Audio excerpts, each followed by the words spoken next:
مرزا محمد علی جہلمی کو یہ تلکل ایام نداولها بین الناس بھی ہوتا ہے. اس ٹائم ایک ایسی شخص جھوٹا آدمی ہے اپنے اوپر جعلی حملوں کی ایک طویل داستان رقم کرتا جا رہا ہے. پہلے اس کے اوپر حملہ ہوا ہے سوئی سے, صحیح, اگلی مرتبہ ہو سکتا ہے کوئی آنکھ بھی مار دے. تو یہ تو کہہ دے ہاں اس بندے نے میرے پہ اور ابتسام بھائی پہ الزام لگایا کہ ہم نے چیپا صاحب کو اغوا کیا. میں نے اس کو چیلنج کیا تھا کہ یہ بات ثابت کر دے, چیپا صاحب نے کہیں ایف آئی آر کٹائی ہو یا وہ بیان ہی دے دے.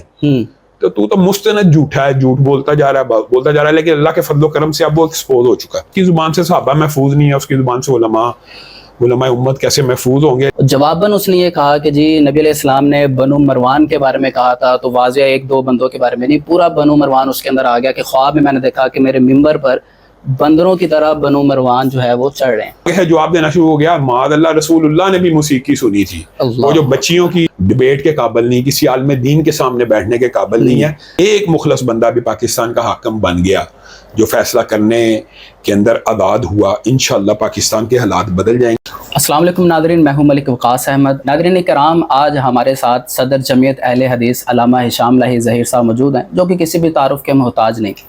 آئیے ان سے گفتگو کرتے ہیں اور حالات حاضرہ کے حوالے سے ان سے جانتے ہیں. السلام علیکم. وعلیکم السلام ورحمۃ اللہ. کیسے ہیں علامہ صاحب؟ اللہ کا کرم. اللہ بہت شکریہ, آپ نے اپنا قیمتی وقت دیا. اچھا علامہ صاحب, پاکستان کے اندر جو حالات چل رہے ہیں اس کے ساتھ ساتھ سوشل میڈیا کے اوپر بہت سی چیزیں وائرل ہو رہی ہیں. اب کسی کے اندر کچھ صداقت ہے, کسی کے اندر ہمیں اتنی صداقت نہیں ملتی, جیسا کہ جڑا والا کا واقعہ. اس جڑا والے واقعہ کو آپ کس نظر سے دیکھتے ہیں؟ بسم اللہ الرحمن الرحیم. سب سے پہلی بات یہ ہے کہ فی الفور رد عمل کسی واقعے کا دینا نہیں چاہیے جب تک تحقیق نہ ہو جائے, اور یہ اسلام کا اصول بھی ہے کہ اگر کوئی فاسق آپ کے پاس خبر لے کے آئے تو اس کی پہلے تحقیق کر لیجیے. سب سے پہلا جو رد عمل ہونا چاہیے وہ یہ ہے کہ خبر کو جیسے ہی آئی ہے اس کو سنی سنائی بات کو آگے پروموٹ نہ کیا جائے جب تک کسی اوتھینٹک سورس سے رابطہ نہ ہو جائے. جڑا والے واقعے کے حوالے سے جو آپ نے سوال کیا, میں یہ سمجھتا ہوں کہ اس کی بنیاد اور ابتدا توہین قرآن سے ہوئی اور اس کی انتہا توہین عبادت گاہ پہ ہوئی.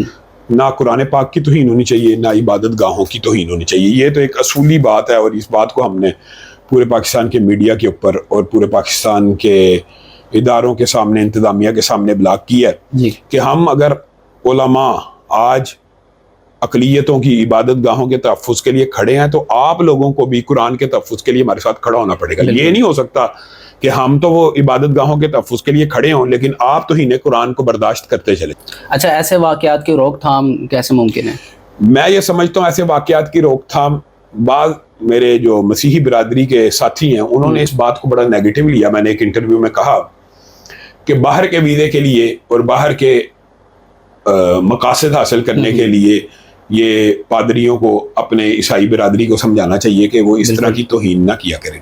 تو انہوں نے آگے سے یہ جواب دیا کہ ایسا نہیں ہوتا, لیکن یہ بات 100% لاجیکل, منطقی اور عقلی ہے کہ ایسا ہوتا ہے. آسیہ ملونہ کا کیس دیکھ لیں, وہ بھی باہر بھاگ گئی, اور ابھی جو اس واقعے کے اندر جو شخص توہین قرآن کا مرتکب ہے اس کے بارے میں یہ اطلاعات بھی آنا شروع ہو گئی ہیں. وہ NGO کا بندہ ہے فرانس کی, تو اس کے مقاصد یہ ہیں. مجھے بتائیں کسی عیسائی نے توہین قرآن کیوں کرنی ہے؟ آپ پادری ہمیں جواب دے اس بات کا, کیوں کرنی ہے؟ یا اس کی, یا تو وہ ہو سکتا ہے نفسیاتی مریض ہو, یا اس کی انٹینشن یہ ہے کہ مجھے باہر کی NGOs پروٹیکٹ کریں گی اور میں باہر کا ویزا مجھے مل جائے گا. اس کے علاوہ کوئی تیسرا مقصد یا تو وہ خود بیان کریں کیا ہے. تو اگر ہم ان کے ساتھ کھڑے ہیں تو میں یہ سمجھتا ہوں کہ ان کو ہمارے ساتھ اس وقت کھڑے ہونا چاہیے. ہر عالم دین ہر مکتبہ فکر کا وہاں گیا ہے اور ان کے ساتھ اظہار یکجہتی کی ہے, لیکن بدلے میں ہم ان سے یہ چاہتے ہیں کہ وہ یہ مقدمہ پیش نہ کریں کہ یہ ویزوں کے لیے, پیسوں کے لیے نہیں ہوتا. کس لیے ہوتا ہے؟ تو پھر آپ یہ کہنا چاہتے ہیں کہ یہ توہین کے مقصد سے ہوتا ہے, یہ اس سے بھی بڑا جرم ہے. تو توہین کے مقاصد کے ساتھ بھی نہیں ہونا چاہیے, نہ پیسوں کے لیے ہونا چاہیے. ہم تو یہ آپ کو سمجھا رہے تھے کہ آپ اپنے افراد کی یہ تربیت کریں کہ یہ معاملہ بڑا سینسٹیو ہے. اس سینسٹیو معاملے کو اس طرح ڈیل نہ کیا جائے کہ باہر کا ویزا چاہیے تو ہم توہین کر دیں. تو اس بات کو ان کو لازمی اپنی قوم کو, اپنے مذہب کے لوگوں کو بلاک کرنا پڑے گا. بالکل ایسے. اچھا, اہل حدیث مکتبہ فکر کے ایک مسجد نے وہاں یہ اعلان کیا کہ آپ آ کر عبادت کر سکتے ہیں. اب سوشل میڈیا کے اوپر یہ بات بڑی وائرل ہے اور اختلاف اسی جماعت کے اندر ہو رہا ہے کہ بھئی یہ شرعاً جائز ہے یا نہیں جائز. اس کے اوپر میں آپ کو بنیادی طور پہ بتاتا ہوں کہ اللہ کے فضل و کرم سے ہمارے جو کبار مفتیان ہیں, جو مفتی جماعت عبدالستار حماد حفظہ اللہ, مولانا ارشاد اللہ قصری حفظہ اللہ, مولانا حافظ شریف صاحب, جیسے یہ واقعہ ہوا میں نے ان سے کنسلٹ کیا, ان سے ان کی رائے لی, ان کا موقف لیا. اور اس موقف کی روشنی میں میں نے بطور جمعیت اہل حدیث پاکستان صدر کے یہ بات کا اعلان کیا کہ اہل حدیث مساجد سیلاب زدگان کے لیے بھی کھلی ہیں بالکل، اور عیسائی کوئی پناہ لینا چاہے ان کے لیے بھی کھلی ہیں. اور ظاہر ہے جس وقت ان کی عبادت کا وقت آئے گا ہم ان کو ساتھ مسجد کے ایک کمرہ یا کوئی سپیس فراہم کر دیں گے. یہ اہل حدیث کا بنیادی اصولی موقف ہے. ٹھیک ہو گیا. یہ ایک اصول. جہاں تک بات یہ ہے کہ مسجد کے اندر مستقل عبادت کا شرعی حیثیت کیا ہے، تو یہ بات وہ جو نجران کے وفد وغیرہ کی ہے وہ ہے ایک جبری اور اضطراری حالات. وہاں پہ ان کا میزبان کوئی بھی نہیں تھا. یہاں پہ عیسائیوں کے گھر موجود ہیں، میزبان ہیں، عبادت بجا لاتے ہیں، لیکن اگر وہ ہماری مسجدوں میں پناہ گزین ہوں گے تو ظاہر ہے پھر ہم ان کو ان کی عبادت کا وقت آئے گا عبادت کے لیے سپیس بھی دے دیں گے. تو اس بات کو گڈ موڈ کر دیا گیا. بنیادی طور پہ یہ ہمارا ایک گڈ جسچر ہے اور الحمدللہ پوری دنیا میں یہ میسج گیا کہ سب سے پہلے اہل حدیثوں نے ان کو پروٹیکٹ کرنے کے لیے اپنی مساجد کے دروازے کھول دیے. ہاں یہ آگے انٹلیکچوئل لیول کی ڈیبیٹ ہے کہ مسجد کے اندر عیسائی کو عبادت کی اجازت ہے شرعن نہیں ہے. دیکھیں ایک بندہ سلیب لے کے آئے گا، بت لے کے آئے گا تو اس کو تو اجازت نہیں مل سکتی. سمجھ گیا نا؟ تو مسجدیں اللہ کے گھر ہوتے ہیں، وہاں پہ اللہ ہی کو پکارنا چاہیے. لیکن ہم ان کو عارضی طور پہ جگہ جب تک وہ ہمارے پاس پناہ گزین ہے، تو جیسے یہ تو ایک انٹلیکچوئل لیول کی بات ہے کہ اگر ایک مسلمان کسی عیسائی عورت سے شادی کرتا ہے تو عیسائی عورت نے بھی تو عبادت کرنی ہے، وہ مسلمان کے گھر کے اندر ہی کرنی ہے نا. یعنی وہ سپیس مسلمان فراہم کرے گا بالکل جتنی دیر تک. تو یہ جو بات ہے نا کہ کلی طور پہ عیسائی کو عبادت کی اجازت دے دی جائے کہ وہ بت لے کے آئے، سلیب لے کے آئے، یہ اسلام میں اجازت نہیں ہے. یہ بات فیکٹ ہے. تو لیکن بہرحال میں یہ سمجھتا ہوں کہ ایسے موقع کے اوپر یہ بحث کو بہت زیادہ بڑھانا نہیں چاہیے، کیونکہ یہ ایک گڈ جیسچر ہے اور ہم نے کون سا ان کو اپنی مسجد کے حالوں کے اندر سلیبیں لگانے کی یا بت لگانے کی اجازت دینی ہے. قطعاً ایسی بات نہیں ہے.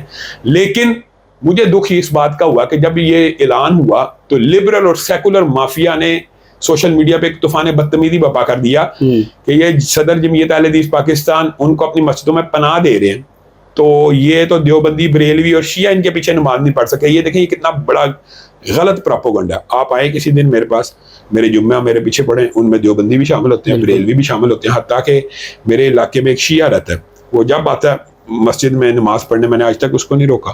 یہ کس نے کہہ دیا کہ ہم روکتے ہیں؟ یہ جھوٹ ہے. اور دوسری بات آپ یہ دیکھ لیں کہ یہ ایسا پروپیگنڈا ہے جی ایک دوسرے کے پیچھے نماز نہیں پڑھتے. پوری دنیا کے مسلمان امام کعبہ کے پیچھے نماز نہیں پڑھتے، بالکل امام مسجد النبی کے پیچھے نماز نہیں پڑھتے. بعض امام مسجد النبی اور امام کعبہ اہل حدیث ہیں، بعض حنبلی ہیں. تو کہنے کا مقصد یہ ہے کہ جب حنبلی کو امام ہو تو ہم بھی اس کے پیچھے پڑھے ہوتے ہیں، جب اہل حدیث ہوتا ہے تو سارے پڑھے ہوتے ہیں. تو اس کا مطلب یہ ہے کہ یہ بہت نیگیٹو پروپیگنڈا. ہاں یہ ہو سکتا ہے کہ بعض مساجد ایسے ہوں، بچپن میں ہم واقعہ سنا کرتے تھے کہ ایک دوسرے کی مساجد میں جانے آنے کی اجازت نہیں، لیکن اب حالات بدل چکے ہیں. کوئی بھی بندہ انڈیپینڈنٹ، میں آپ کو دعوے سے کہتا ہوں میری مسجد کھلی ہے، کوئی دیوبندی بریلوی آ کے اپنی عبادت کرنا چاہے، اپنی نماز پڑھنا چاہے، دروازے کھلے ہیں. ہاں کا پروپیگنڈا، اس پروپیگنڈے کو انتشار پھیلایا جاتا ہے. اچھا، اب ایک دوسری بات جو سوشل میڈیا پر وائرل ہے، تحفظ ناموس صحابہ کا بل پاس ہوا. اب یہ افواہیں پھیل رہی ہیں یا پتہ نہیں کتنی صداقت ہے اس کے اندر کہ اس کو مسترد کرنے کی کوشش کی جا رہی ہے. بنیادی طور پہ ابھی نہ وہ مسترد ہوا ہے نہ مکمل طور پہ پاس ہوا ہے، لیکن انشاءاللہ یہ پاس ہو جائے گا. اللہ کے فضل و کرم سے یہ پاس ہوگا. ابھی ان خبروں کی کلی طور پہ تصدیق نہیں ہو سکی کہ صدر عارف علوی نے اس کے دستخط بعد ایک اخباروں نے چلایا، لیکن ابھی ایسی کا خبر نہیں ہے. تو جب انشاءاللہ پاس ہو جائے گا تو اللہ کے فضل و کرم ہو جائے گا. اور اگر اس کو مسترد کیا گیا تو پھر تو پاکستان کے جو حالات ہیں اس کے اندر ایک بہت بڑی احتجاجی تحریک چلے گی کہ پھر تو پاکستان کی مقننہ کو آپ معطل کر دیں. یعنی قانون ساز ادارے نے ایک قانون بنا دیا تو اس کو کوئی ایک شخص ریجیکٹ نہیں کر سکتا. اچھا، مرزا محمد علی انجینئر، اس کی باتیں پورے پاکستان بلکہ پوری دنیا کے اندر بالکل سامنے ہیں، بالکل واضح اس کی باتیں، لیکن ادارے اس کے خلاف ایکشن کیوں نہیں لے رہے ابھی تک؟ میں اس بارے میں یہ بات سمجھتا ہوں کہ مرزا محمد علی جہلمی کو یہ تلک الایام نداولها بین الناس بھی ہوتا ہے کہ یہ دنوں کا ہیر پھیر ہے. اس ٹائم ایک ایسی شخصیت ہے جو اس کو پروٹیکٹ کر رہی ہے، لیکن اس شخصیت نے ہمیشہ نہیں رہنا. یہ بات مرزا جہلمی کو بھی پتا ہے، یہ بھی میں آپ کو بتا دوں. اس ٹائم اس کو ایک شخصیت پروٹیکٹ کرتی ہے، پوری انتظامیہ کو پتا ہے، اداروں کو پتا ہے، جس کی وجہ سے اس کو سپورٹ اور پروموٹ کیا جا رہا ہے اور ادارے اس کو گرفتار نہیں کر رہے. اس کے اوپر مقدمات ہیں اور مقدمات کے اندر اس کو گرفتار نہیں کیا جا رہا.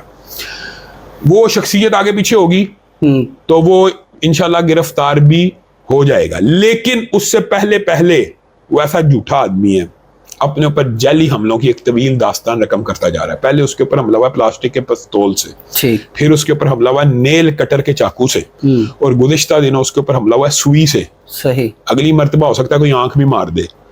تو یہ تو کہہ دے ہاں یعنی جو بندہ اس قسم کا جھوٹا کذاب ہو اتنا بڑا، میں تو کہتا ہوں جس کا ایک دفعہ جھوٹ کھل کے عوام کے سامنے آ جائے، عوام کو یہ ایک فن حدیث کا تو اصول تھا، اس سے دوبارہ حدیث نہیں تھی لی جا سکتی. اس بندے نے میرے پہ اور ابتسام بھائی پہ الزام لگایا کہ ہم نے چھیپا صاحب کو اغوا کیا اور ان کی پھینٹی لگائی ہے اور ان کی ایپ میں سے اس کی تفسیر نکلوائی ہے. میں نے اس کو چیلنج کیا تھا کہ یہ بات ثابت کر دے چھیپا صاحب نے کہیں ایف آئی آر کٹائی ہو یا وہ بیان ہی دے دے.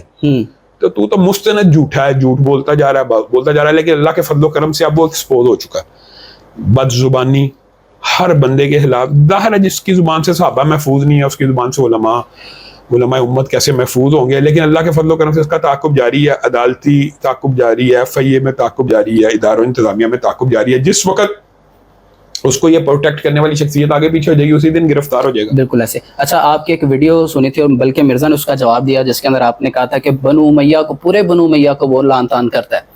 جواباً اس نے یہ کہا کہ جی نبی علیہ السلام نے بنو مروان کے بارے میں کہا تھا تو واضح ایک دو بندوں کے بارے میں نہیں، پورا بنو مروان اس کے اندر آ گیا کہ خواب میں نے دیکھا کہ میرے ممبر پر بندروں کی طرح بنو مروان جو ہے وہ چڑھ رہے ہیں.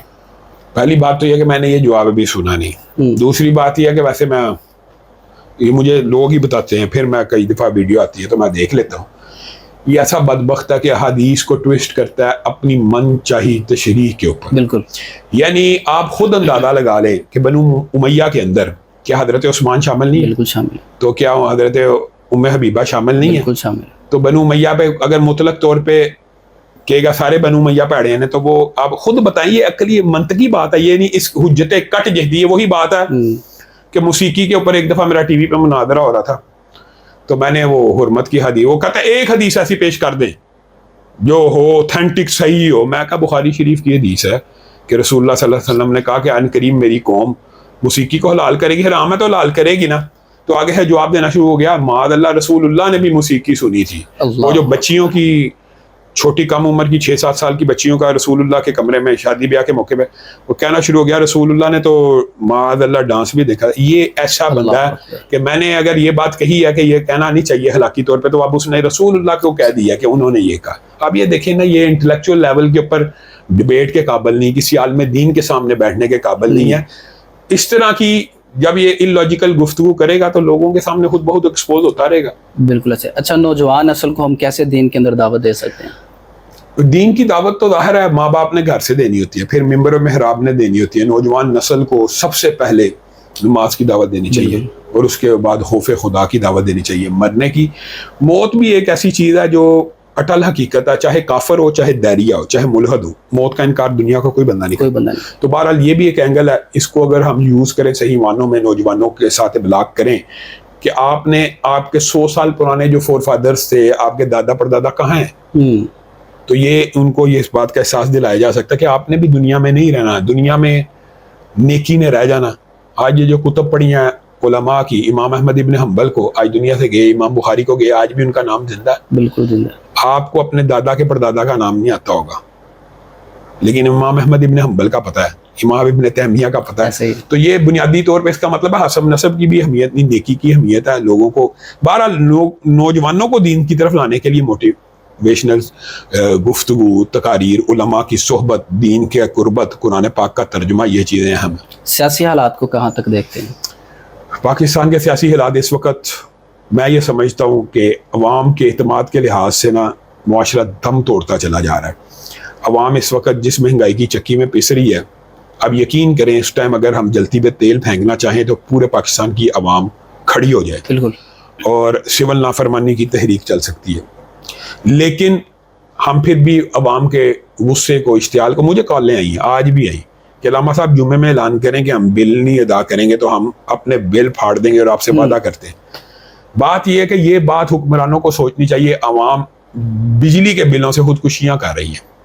آپ کی سفارتکاری اتنی فیل ہے کہ آپ اپنے فرینڈز آف پاکستان کا ایک گروپ بنایا ہوا ہے، آپ ان کے ساتھ اپنا ریال نہیں فکس کر سکے. آج بھی ایسے پاکستان میں آپ کو گارنٹی سے کہتا ہوں دعوے سے علماء موجود ہیں، علماء کہ جن کو اگر موقع دیا جائے وہ آج بھی خلیجی ممالک اور سعودی عرب کے ساتھ پاکستان کا روپیہ 30 روپے 35 روپے کسی بھی چیز کے ساتھ فکس کرنے کی اہلیت رکھتے ہیں. لیکن آپ چاہتے نہیں ہیں، آپ چاہتے ہی نہیں ہیں. آپ دیکھ لیں پاکستان کے اداروں کو اٹھا کے دیکھ لیں، وہ چاہتے ہی نہیں کام ہو.